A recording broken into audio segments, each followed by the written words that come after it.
je dirais aux Africains et aux Gabonais la même chose. Je leur rappellerai juste une scène de l'Évangile, la scène qui oppose le gouverneur romain, qu'on appelle Ponce Pilate, à Jésus, le Christ, le Fils de Dieu, dans une scène d'anthologie où Jésus, accusé de se comparer au Fils de Dieu et se disant le roi des Juifs, est emmené devant un despote, un militaire justement, qui fait une sorte d'occupation militaire de Jérusalem.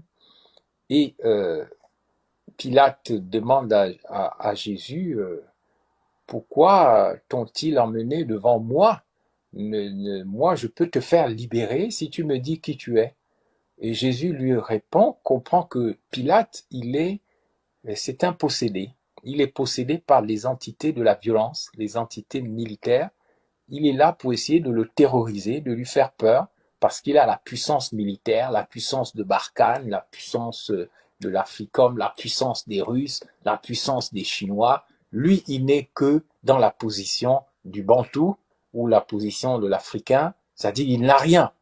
Il est devant la puissance militaire, quelqu'un qui peut l'écraser en un rien.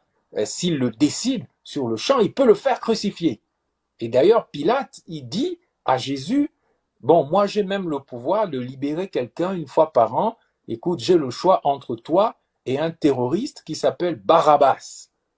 Et Jésus lui répond ceci, il lui dit, mais mon gars, tu es comme tu es, tu as des armes nucléaires, tu as le FMI, tu as la puissance des forces de défense et de sécurité romaines, tu as la puissance des crimes rituels, tu as la franc-maçonnerie, tu as tout.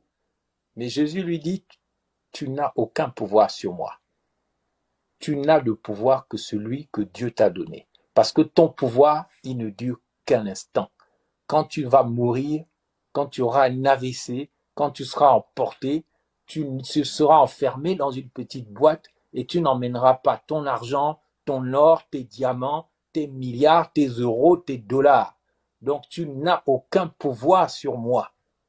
Donc je conclus par là en disant, nous les Bantous, nous les Africains, nous les subsahariens, face à la violence internationale, face à la violence du terrorisme, face aux entités de violence qui nous entourent, nous devons adopter la position de Jésus face aux entités de la violence, les entités d'occupation, les entités terroristes, les entités militaires.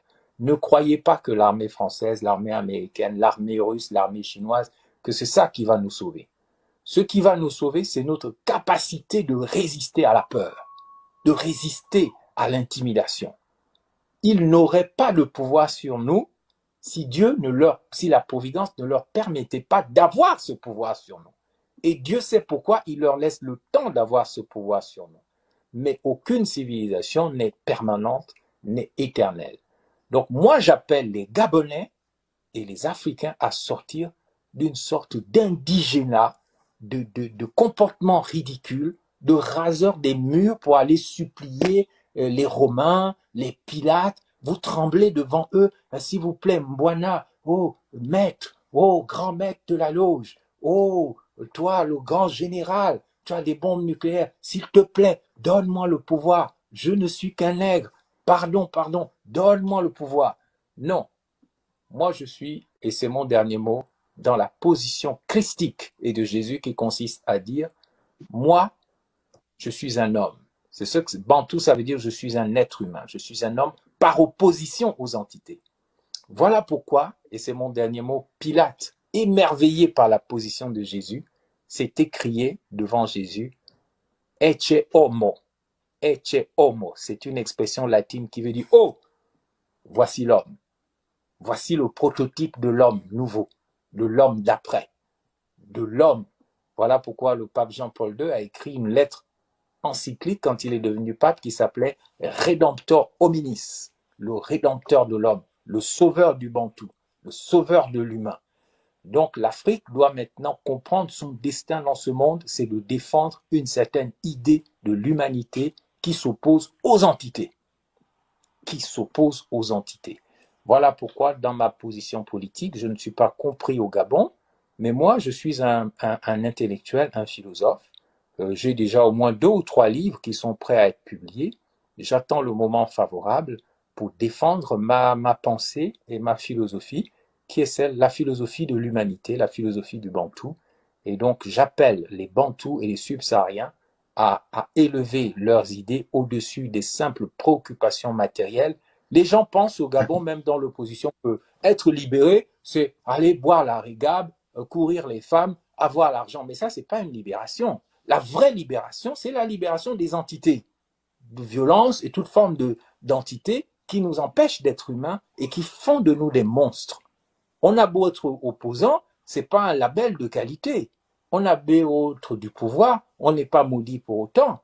Il faut rompre, il faut faire ce qu'on appelle, et c'est mon dernier mot, là c'est mon vrai dernier mot, la rupture épistémologique avec les entités du néant. Et les gens ne comprennent pas ça, ils restent dans des bêtises. Tel n'est pas mon cas, et ce sera ma position jusqu'à la fin de ma vie. Merci, Monsieur le vice-premier ministre, Monsieur Bruno Benbamba, d'avoir honoré notre invitation. Le Et à très futur bientôt. président philosophe.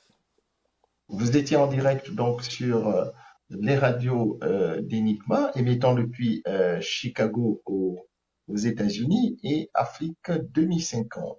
Nous étions aussi en direct sur les chaînes YouTube de Radio Enigma et Docteur Moketu reçoit. Merci et à dimanche prochain.